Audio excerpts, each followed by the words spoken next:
하지만 우리가 이왕이면 좀 긍정적일 때 쓰이면 더 좋겠죠. 우리가 긍정적인 에너지, 긍정적인 어떤 신앙의 모습, 복음을 전하는 것, 또 하나님 앞에 열심을 내는 것, 또 하나님 앞에 봉사하는 것, 순종하는 것, 그런 모습이 선한 영향력으로, 선한 전염력을 가지고 좋은 이 모습으로 서로에게 끼쳐지면 훨씬 더 하나님 기뻐하시지 않을까 생각이 듭니다.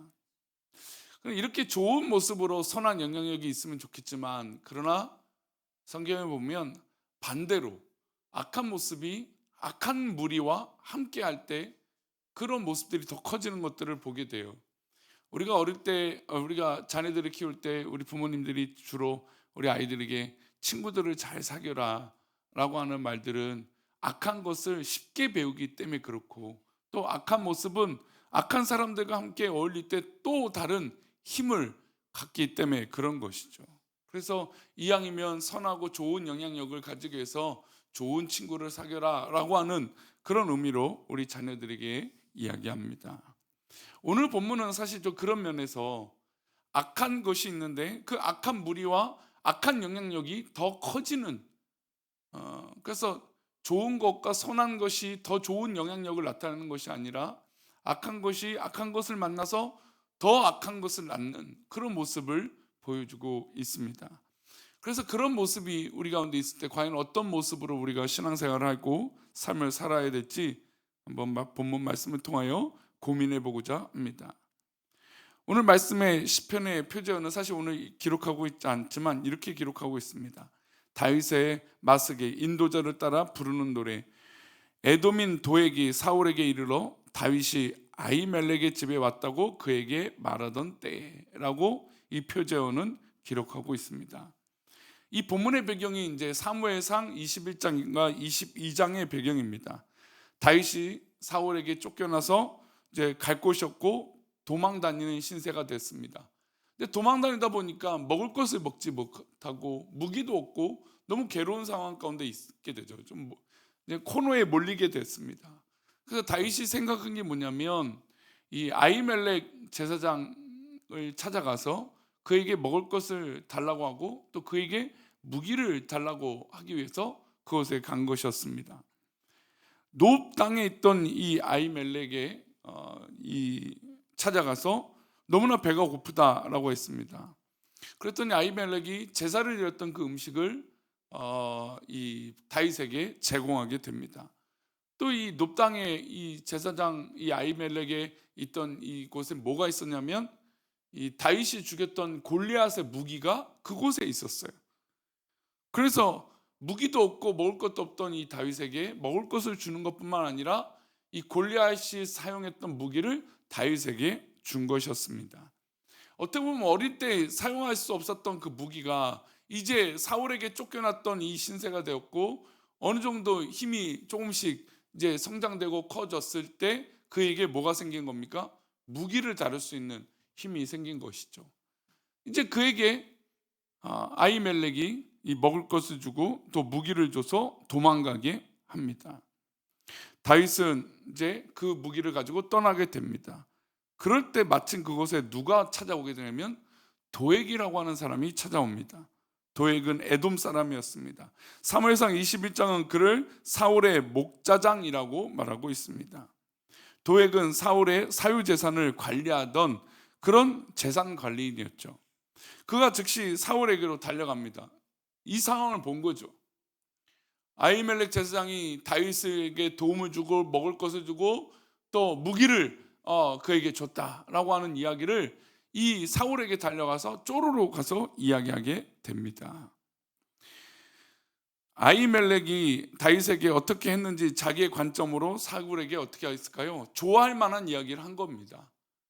기가 쫑긋할 얘기, 자기가 사심을 더 살 이야기, 자기가 인심으로 더 얻을 이야기를 어떻게 보면 뭐 사실적인 전후 이야기를 하지 않고 그런 얘기만 했던 것이죠. 사울은 어떻게 됐을까요? 그 이야기를 듣자마자 화가 났죠.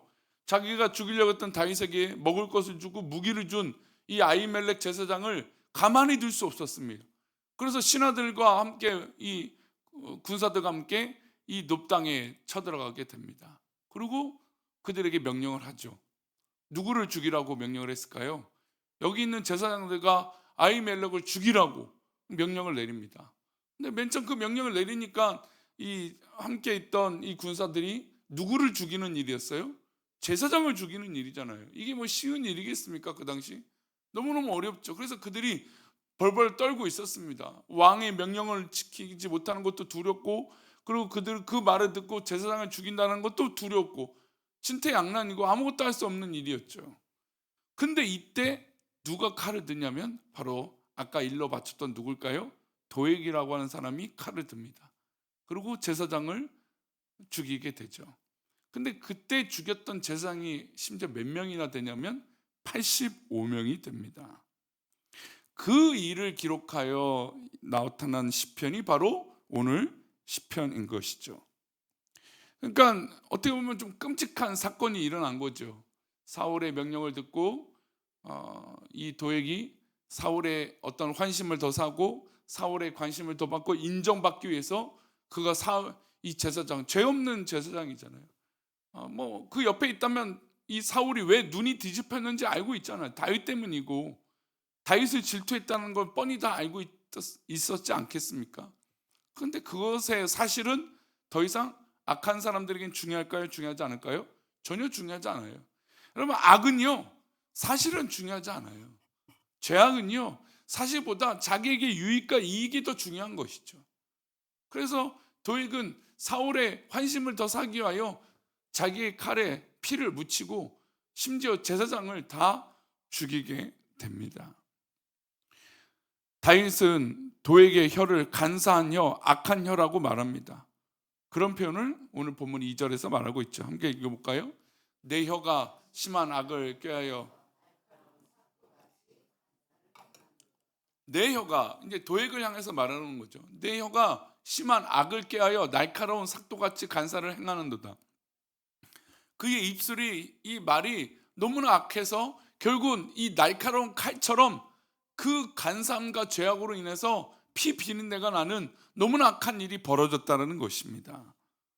도액의 혀가 사울에게 가서 노백에 일어났던 일을 잃어버리는, 일러 바치는 그런 간사한 일을 말하고 있는 것이고, 결국 이 일로 인해서 너무나 많은 희생이 일어나게 됐다는 겁니다.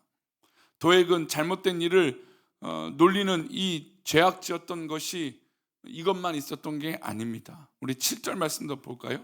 함께 읽겠습니다. 4절인데요 4절 말씀 먼저 읽겠습니다. 간사하여 너는 남을 해치는 모든 말을 좋아하는도다.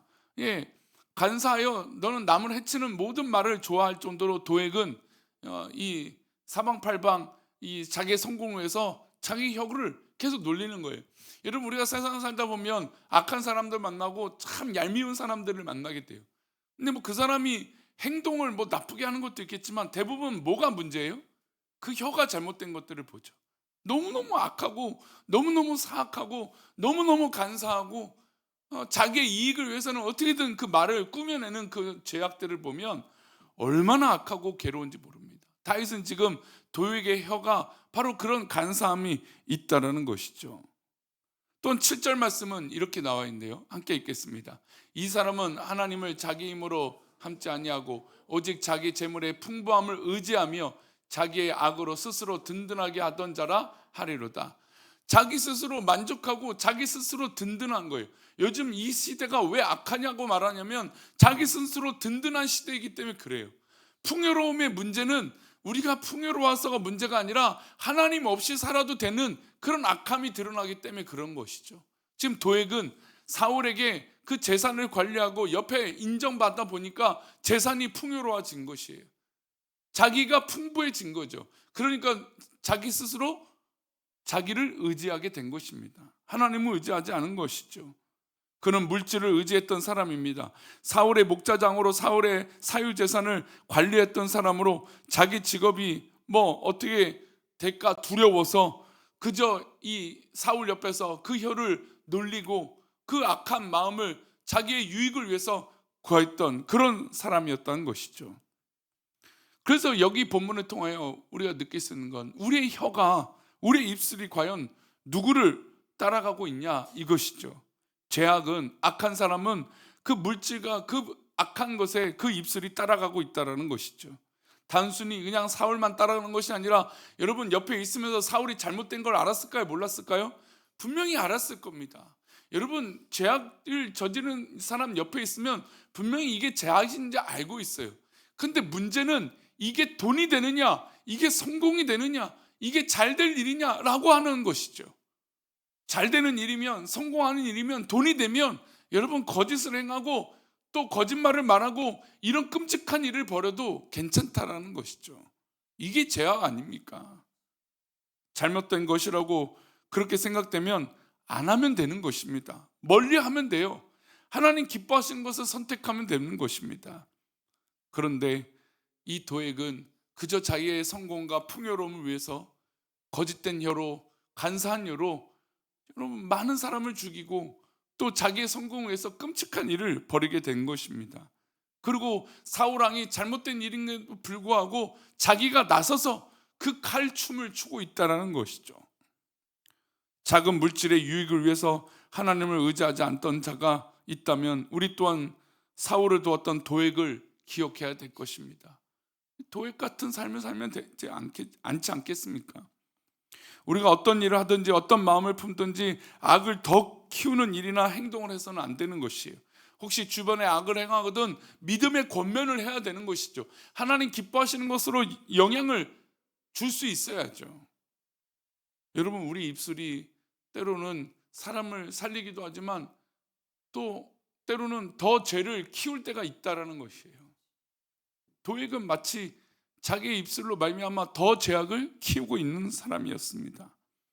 여러분, 반대로 건강한 공동체, 하나님 기뻐하시는 건강한 공동체는 어떨까요? 서로 사람을 살리는 언어와 사람을 존중하는 언어가 우리 가운데 흘러간다는 것이죠. 사람을 살리고 생명을 살리고 복음을 전하는 그런 입술이 우리 가운데 흘러가는 거 아니겠습니까? 다윗은 이 일을 보고 스스로 결단합니다. 어떤 결단을 할까요? 8절입니다. 함께 읽겠습니다. 그러나 나는 하나님의 집에 있는 푸른 감람나무 같으며 하나님의 인자하심을 영원히 의지하리로다. 그는 지금 광야로 쫓겨난 있는 그런 상태입니다. 지금 사울의 칼을 피하여 도망다니고 밥을 먹지 못하고 음식을 못해서 이 예배당에 있는 음식을 먹고 그 목사님의 제사장의 도움을 받아서 정말 어떻게 극적으로 살아난 경험을 한 것입니다. 그런 삶을 살고 있지만 그러나 도액같이 살지 않겠다는 겁니다. 어떻게 살겠다는 것일까요? 시냇가에 심기운 나무인 것처럼 하나님 옆에 푸른 감람나무가 되겠다라는 겁니다. 하나님 말씀 옆에 푸른 감람나무처럼 서 있겠다라는 것이죠. 나는 푸른 감람나무 같이 오직 여호와의 인자하심을 의지하는 그런 사람이 되겠다라는 겁니다. 사랑하는 이 새벽을 깨우는 우리 성도님들, 우리가 과연 어디에 심겨져 있습니까? 우리의 입술이 과연 어디에서 흘러가고 있습니까? 다윗은 그것을 결단하고 있습니다. 인간적으로 성공하고 풍요로우기 위해서 저 죄악을 가까이 하는 저 도액이 되는 게 아니라 하나님 말씀을 두려워하고 하나님 말씀에 심겨져서 푸른 감람나무가 되겠다라는 것이죠. 우리가 5월은 무슨 달이라면 우리 동요 부르면 5월은 푸르구나 그러죠. 요즘 바깥나무 얼마나 푸른 이 나무가, 오늘 새벽에도 하늘을 보니까 얼마나 맑은, 비가 오니까 맑은 날인지 몰라요. 여러분, 그런 맑고 푸른 것은 바로 하나님 곁에 있을 때 가능한 것이죠. 우리 귀한 성도님들, 오늘도 하나님 곁에 심겨져서 푸른 감람나무가 되시기를 축원합니다. 기도하겠습니다. 하나님 아버지, 우리가 죄악에 물들고 또 죄악에 영향을 끼치는 그런 도액 같은 어두운 자가 되지 않게 하여 주시고 하나님 기뻐하시는 그 복음의 충만한 은혜가 우리 가운데 흘러가서 하나님 무엇보다 내가 푸른 감람나무처럼 하나님 품에 심겨진 자가 되게 하여 주옵소서. 우리들을 그렇게 인도하시고 푸른 감람나무로 세워주실 것을 믿사오며 거룩하신 예수 그리스도 이름으로 기도 올렵나이다. 아멘.